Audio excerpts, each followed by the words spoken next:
Welcome dear students.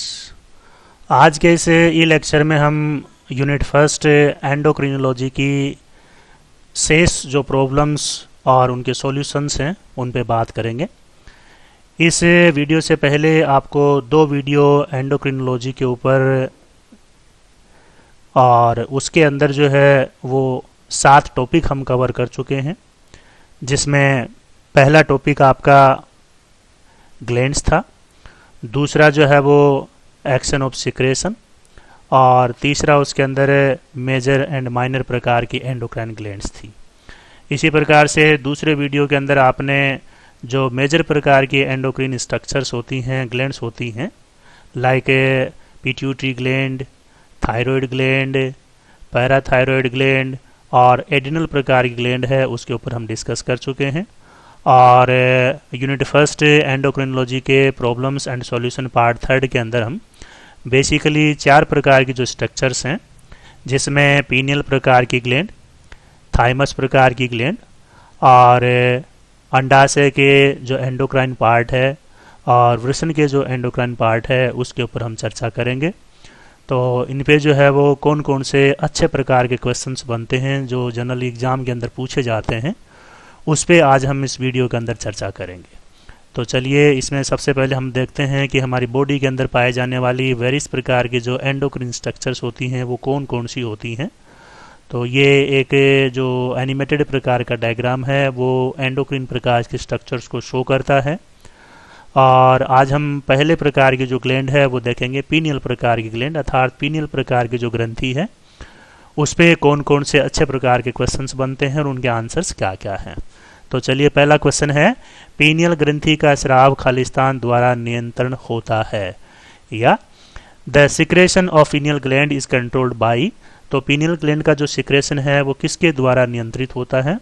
तो ये हमने जो है वो जब पीनियल ग्लैंड के बारे में स्टडी की थी तब हमने पढ़ा था कि जो लाइट की क्वालिटी होती है, प्रकाश की जो गुणता होती है, उस पर यह डिपेंड करता है कि पीनियल ग्रंथि का स्राव जो है वो कम होगा या ज़्यादा होगा, या पीनियल ग्लैंड के निकलने वाले हार्मोन जो है वो बेसिकली क्वालिटी ऑफ लाइट के ऊपर डिपेंड करते हैं। ओके, सेकंड क्वेश्चन, कौन सी अंतःस्रावी ग्रंथि दैनिक आवर्तिता में सहायक होती है।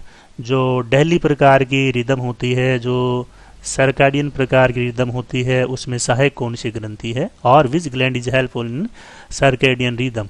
तो सर्केडियन रिदम के अंदर कौन सी ग्लैंड सहायक होती है। तो हम ग्लैंड जो है वो पीनियल पढ़ रहे हैं, तो बेसिकली पीनियल ग्लैंड जो है वो इसी के अंदर हेल्प करती है। थर्ड क्वेश्चन, पीनियल ग्रंथि से स्रावित 2 हार्मोन्स के नाम दीजिए। पीनियल ग्रंथि से कौन कौन से हार्मोन सिक्रेट होते हैं, और mention any 2 hormone secrete by pineal gland. तो हमने देखा कि पीनियल ग्लैंड से जो है वो 2 प्रकार के हार्मोन जो है वो निकलते हैं, मेलेटोनिन और सेरोटोनिन प्रकार के हार्मोन। अगले प्रकार का क्वेश्चन है, निद्रा चक्र हार्मोन्स खालिस्तान कोशिकाओं से स्रावित होते हैं, यानी स्लीप साइकिल के जो हार्मोन होते हैं वो कौन सी कोशिकाओं से सिक्रेट होते हैं, क्योंकि इसके अंदर 2 प्रकार की सेल्स पाई जाती हैं। So sleep cycle hormones are secreted by blank cells. तो पीनियल प्रकार की जो ग्लैंड है उसके अंदर जो पीनियलोसाइट्स पाई जाती हैं, उन पीनियलोसाइट्स के द्वारा जो है वो स्लीप साइकिल के हार्मोन, या हम ये कह सकते हैं कि जो मेलेटोनिन प्रकार का हार्मोन है वो सिक्रेट होता है। पीनियल हार्मोन किस रसायन से बनते हैं, अर्थात कौन से प्रकार के रासायनिक पदार्थ से पीनियल के हार्मोन बनते हैं, या ये हम कह सकते हैं कि जो सेरोटोनिन और मेलेटोनिन है वो किस प्रकार के केमिकल सब्सटेंस से बनते हैं, और which chemical max pineal hormones. तो पीनियल हार्मोन का निर्माण जो है वो कौन से रासायनिक पदार्थ से होता है। तो जो अमीनो एसिड होते हैं उन अमीनो एसिड के जो है वो डेरिवेशन से और पीनियल प्रकार के हार्मोन बनते हैं। तो यहाँ जो ट्रिप्टोफेन प्रकार का अमीनो एसिड होता है उस ट्रिप्टोफेन नामक अमीनो एसिड से और पीनियल ग्रंथि के अंदर जो हार्मोन्स होते हैं उनका संश्लेषण होता है और उनका स्राव होता है। ओके, नेक्स्ट क्वेश्चन इज, भारतीय धारणा अनुसार कौन सी ग्रंथि ईश्वर का नेत्र कहलाती है, और which gland is called the eye of God according to Indian myth. तो भारतीय परंपरा के अनुसार जो ईश्वर का नेत्र है वो कौन सी ग्लैंड कहलाती है, वो पीनियल ग्लैंड कहलाती है या पीनियल ग्रंथि कहलाती है। दूसरे प्रकार की जो ग्लैंड है वो थाइमस ग्लैंड कहलाती है, थाइमस ग्रंथि कहलाती है। और इसमें देखते हैं कि कौन कौन से जो है वो अच्छे प्रश्न बनते हैं। तो पहला प्रश्न है, state the nature of thymus gland. State the nature of thymus gland, अर्थात जो थाइमस ग्लैंड है उसकी प्रकृति बताइए, या हम ये कह सकते हैं कि वो किस कार्य प्रकृति की होती है, कौन कौन से बॉडी के अंदर जो वो कार्य करती है, उसके आधार पर हम उसके नेचर को बता सकते हैं। तो लिम्फोइड एंड एंडोक्राइन स्ट्रक्चर के रूप में जो है वो थाइमस ग्लैंड हमारी बॉडी के अंदर कार्य करती है, अर्थात लसीकाब और अंतःस्रावी रचना के रूप में कार्य करती है। दूसरा सवाल, what is the basic function of thymus gland, हमारी बॉडी के अंदर जो थाइमस ग्लैंड होती है, थाइमस ग्रंथि होती है, उसका मूलभूत कार्य क्या है, उसका फंडामेंटल कार्य क्या है। तो वो क्या है, वो हम जानते हैं कि हमारी बॉडी को इम्यूनिटी प्रदान करने का कार्य, प्रतिरक्षा प्रदान करने का कार्य और थाइमस प्रकार की ग्लैंड करती है। तीसरा सवाल, खालिस्तान और blanks is the chief hormone secreted bye thymus, thymus के द्वारा स्रावित होने वाला मुख्य प्रकार का हार्मोन कौन सा होता है, या थाइमस स्रावित मुख्य हार्मोन खालिस्तान है। तो हम जानते हैं कि थाइमोसिन प्रकार का जो हार्मोन होता है वो बेसिकली थाइमस ग्लैंड के द्वारा सिक्रेट किया जाता है। Which disease is cause by hyper secretion of thymus, thymus के हाइपर सिक्रेशन से या उसके अधिस्रावन से जो है वो कौन सी जो है वो बीमारी उत्पन्न होती है, या थाइमस के अधिस्राव से कौन सा रोग उत्पन्न होता है। तो ये हम जानते हैं कि जो माइस्थेनिया ग्रेविस नामक रोग होता है वो माइस्थेनिया ग्रेविस रोग जो है वो इसके हाइपर सिक्रेशन से उत्पन्न होता है, जिसमें मसल्स जो होती हैं वो बहुत वीक हो जाती हैं, बहुत कमज़ोर हो जाती हैं। ओके, अगला सवाल है, mention the function of Hassall's corpuscles, Hassall corpuscle जो है वो एक प्रकार की सेल्स होती हैं जो इस थाइमस ग्लैंड के अंदर पाई जाती हैं, और हेसल्स कॉर्पसल जो है वो क्या काम करती हैं, जो फॉरेन प्रकार के जो पैथोजेंस होते हैं उन फॉरेन प्रकार के पैथोजेंस को डिस्ट्रॉय करने का कार्य करती है। तो हेसल्स कणिकाओं के कार्य के उल्लेख की अगर हम बात करें तो ये क्या काम करती है, फेगोसाइटोसिस का काम करती है या रोगाणु कोशिकाओं का नाश करने का कार्य करती है। अगले प्रकार की जो एंडोक्रिन स्ट्रक्चर है उसे हम अंडाशय कहते हैं या ओवरीज कहते हैं। तो एक जोड़ी ओवरीज जो है वो एब्डोमिनल कैविटी के अंदर फीमेल्स के अंदर पाई जाती हैं। तो इनसे निकलने वाले जो हार्मोन्स हैं वो देखिए क्या क्या कार्य करते हैं, क्या क्या नेचर होती हैं, या उसको हम जो है वो किस प्रकार से देखते हैं।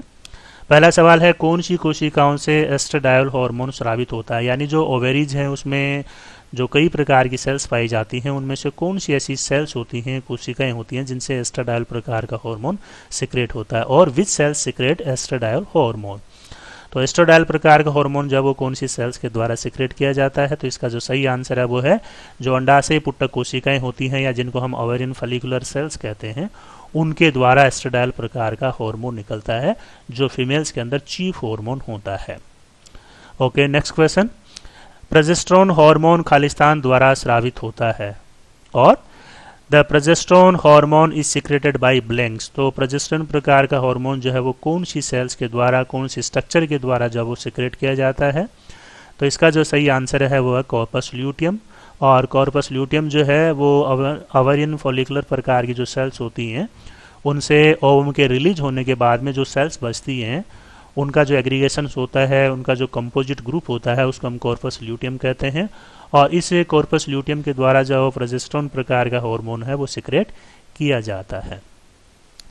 नेक्स्ट क्वेश्चन, अंडाशयी हार्मोन्स का नियंत्रण किसके द्वारा होता है, और who controls secretion of ovarian hormones, यानी ओवेरी के द्वारा सिक्रेट होने वाले जो एस्ट्राडायल प्रकार के हार्मोन हैं, प्रोजेस्टेरोन प्रकार के हार्मोन हैं, या एस्ट्रोजन और प्रोजेस्टेरोन प्रकार के हार्मोन होते हैं, उनको कंट्रोल कौन करता है। तो ये हम जानते हैं कि जो हमारी पीयूष ग्रंथि होती है, हमारी जो पिट्यूटरी ग्लैंड होती है, उस पिट्यूटरी ग्लैंड का जो जीटीएच प्रकार के हार्मोन होते हैं, गोनेडोट्रोपिन हार्मोन होते हैं, जो एंटीरियर पिट्यूटरी से सिक्रेट होते हैं, जो अग्रपाली से स्रावित होते हैं, उनके द्वारा अंडाशय हार्मोन का नियंत्रण किया जाता है। नेक्स्ट क्वेश्चन, एस्ट्राडायोल का आणविक सूत्र बताइए। तो हम जानते हैं कि जो एस्ट्राडायल प्रकार का हार्मोन होता है उसके अंदर जो है वो कार्बन, हाइड्रोजन और जो ऑक्सीजन है उसके हमें जो है वो एटम्स की संख्या बतानी है। Give the molecular formula of estradiol. तो हम जानते हैं कि ये एक जो है वो 18 कार्बन वाला जो है वो एक ऑर्गेनिक प्रकार का सब्सटेंस होता है। तो मॉलिक्यूलर फॉर्मूला हम एस्ट्राडायोल का जो है वो C18H24 और O2 के रूप में दे सकते हैं। एस्ट्राडायोल अंडाशय में खालिस्तान क्रिया को प्रेरित करता है, और blanks in ovary is induced by estradiol. Blanks in ovary is induced by estradiol, अर्थात जो एस्ट्राडायल हार्मोन होता है वो ओवेरी के अंदर कौन सी फिनोमेनन को, कौन सी प्रोसेस को जो है वो इंड्यूस करने का कार्य करता है। तो ये हम जानते हैं कि जो oocyte मैच्योरेशन होता है, अर्थात जो अंड परिपक्वन होता है, एक एक्टिव प्रकार का जो ओवम है उसका जो फॉर्मेशन है वो एस्ट्राडायल हार्मोन के द्वारा इंड्यूस किया जाता है। नेक्स्ट क्वेश्चन, अंडा से स्रावित दो मुख्य हार्मोन्स के नाम दीजिए। और state 2 chief hormone secreted by the ovary, तो ओवेरी के द्वारा दो हार्मोन निकलते हैं, उनको हम एक एस्ट्राडायल कहते हैं, एक प्रोजेस्टेरोन कहते हैं। तो एस्ट्राडायल प्रकार का हार्मोन तो अभी अभी हमने देखा जो है वो किस प्रकार की सेल से निकलता है, फॉलिकुलर प्रकार की सेल्स होती हैं उनसे सिक्रेट होता है। और प्रोजेस्टेरोन प्रकार का जो हार्मोन है वो कॉर्पस ल्यूटियम के द्वारा सिक्रेट किया जाता है। और चौथे और अंतिम प्रकार की जो ग्रंथि है उसे हम कहते हैं वृषण या टेस्टिस। तो टेस्टिस या टेस्टिकुलर प्रकार के हार्मोन्स कौन कौन से हैं, उनके कार्य क्या है। तो देखिए, कौन सी कोशिकाओं से टेस्टोस्टेरोन स्रावित होता है, और विच सेल्स सीक्रेट टेस्टोस्टेरोन हार्मोन। यानी जो वृषण है, टेस्टिस है, उसमें दो प्रकार की सेल्स पाई जाती हैं, एक सर्टोली प्रकार की सेल्स पाई जाती हैं, एक लीडिक प्रकार की सेल्स पाई जाती हैं। तो इन दोनों प्रकार की सेल्स से जो है वो कौन सा हार्मोन निकलता है। तो टेस्टोस्टेरोन की हम बात कर रहे हैं, तो टेस्टोस्टेरोन हार्मोन इनमें से दोनों प्रकार की सेल्स में से किसके द्वारा सीक्रेट होता है। तो हम जानते हैं कि जो इंटरस्टिशियल सेल्स होती हैं, लीडिक प्रकार की जो सेल्स होती हैं, जो रेता नलिकाओं के या सेमिनिफेरस ट्यूब्यूल्स होती है उनके बाहर की तरफ पाई जाती हैं। उनके जो दो रेता नलिकाएं होती हैं, इंटरस्टिशियल प्रकार की जो सेल्स हैं उनके अंदर जो है वो पाई जाती हैं। और लीडिक ने इनको सबसे पहले देखा था, इसलिए उनके ओनर में हम इनको लीडिक सेल्स भी कहते हैं। अगला सवाल है, इनहिबिन हार्मोन खालिस्तान कोशिकाओं से स्रावित होता है, और inhibin hormone is secreted by blank cells. तो इनहिबिन जो है वो एक दूसरे प्रकार का हार्मोन है, ये भी टेस्टिस से रिलीज किया जाता है। तो ये जो हार्मोन है वो कौन सी कोशिकाओं से निकलता है, तो उन्हें हम कहते हैं सर्टोली सेल्स या सर्टोली कोशिकाएं। अगला सवाल है, वृषणीय हार्मोन्स का नियंत्रण किस रचना द्वारा होता है, और which structure controls testicular hormones. तो टेस्टिकुलर प्रकार के जो हार्मोन हैं उनको भी नियंत्रित करने का काम कौन करता है, कि जो एंटीरियर प्रकार की पिट्यूटरी होती है, जिसको हम एडिनोहाइपोफाइसिस कहते हैं, जिसको हम एंटीरियर लोब कहते हैं, और उसके द्वारा सिक्रेट होने वाला जो जीटीएच प्रकार का हार्मोन होता है, गोनेडोट्रोपिन प्रकार का हार्मोन होता है, वही टेस्टिकुलर प्रकार के हार्मोन है, उसका भी सिंथेसाइज और उनको जो है वो रिलीज होने की प्रोसेस को कंट्रोल करता है। टेस्टोस्टेरोन का आणविक सूत्र बताइए, और give the molecular formula of testosterone. तो जिस प्रकार से हमने जो है वो एस्ट्राडायल प्रकार का आणविक सूत्र देखा है, उसी प्रकार से हम कह सकते हैं कि जो टेस्टोस्टेरोन प्रकार का हार्मोन होता है, इसके अंदर कार्बन की संख्या 19 होती है, हाइड्रोजन की संख्या 28 होती है, दो एटम जो है उसके अंदर ऑक्सीजन के पाए जाते हैं। तो हम कह सकते हैं कि C19H28O2 के रूप में हम जो है वो मोलिकुलर फॉर्मूला टेस्टोस्टेरोन हार्मोन का बता सकते हैं। अगला सवाल है, टेस्टोस्टेरोन रेता नलिकाओं में खालिस्तान क्रिया को प्रेरित करता है, और blanks in seminiferous tubule is induced bye testosterone. तो हम कह सकते हैं कि जो स्पर्मेटोजेनेसिस की प्रोसेस होती है, शुक्र जनन की क्रिया होती है, वो रेता नलिकाओं में सेमिनिफेरस ट्यूब्यूल्स के अंदर टेस्टोस्टेरोन के द्वारा इंड्यूस की जाती है। यानी शुक्राणु बनने की जो प्रोसेस होती है वो इस हार्मोन के द्वारा कंट्रोल की जाती है। अगला सवाल है, कौन सी रचना वृषणों को आबद्ध करती है, विच स्ट्रक्चर इनक्लोजेस टू टेस्टिस। तो हम जानते हैं कि जो स्क्रोटम होता है, वृषण कोश होता है, वो इसको जो है वो एनक्लोज करने का कार्य करते हैं। अगला सवाल है, यदि नर से एक वृषण को हटा दिया जाए तो क्या होगा, तो कुछ प्रभाव नहीं पड़ेगा। जो सिंगल टेस्टिस होगा, जो एकल वृषण होगा, वो भी ये सारे कार्य कर सकेगा, अर्थात सब सामान्य प्रकार की कंडीशंस होंगी। So thank you. Subscribe our channel CC Raj ZDB GGC Kota. Press bell icon for the latest updates. Like and share the channel to your dears and nears. अगर आपको किसी भी प्रकार के वीडियो को लाइक करना है, शेयर करना है, तो आप प्लेलिस्ट के अंदर जो है उस वीडियो को और सेलेक्ट कीजिए, और सेलेक्ट करने के बाद में आप उसको जो है वो शेयर कर सकते हैं, आप उसको लाइक कर सकते हैं, आप उसके ऊपर अपना कमेंट्स दे सकते हैं। So thank you so much. मिलते हैं एक नए वीडियो के साथ में, और वो जो है उस यूनिट का लास्ट वीडियो होगा, और उस वीडियो के अंदर हम बेसिकली जो है वो रिमेनिंग प्रकार की जो एंडोक्रिन स्ट्रक्चर्स होती हैं उन एंडोक्रिन स्ट्रक्चर्स की बात करेंगे। तो उसके अंदर हम बेसिकली जो है वो लास्ट के अंदर एक तो जो GIT प्रकार के हार्मोन्स है उन पे बात करेंगे,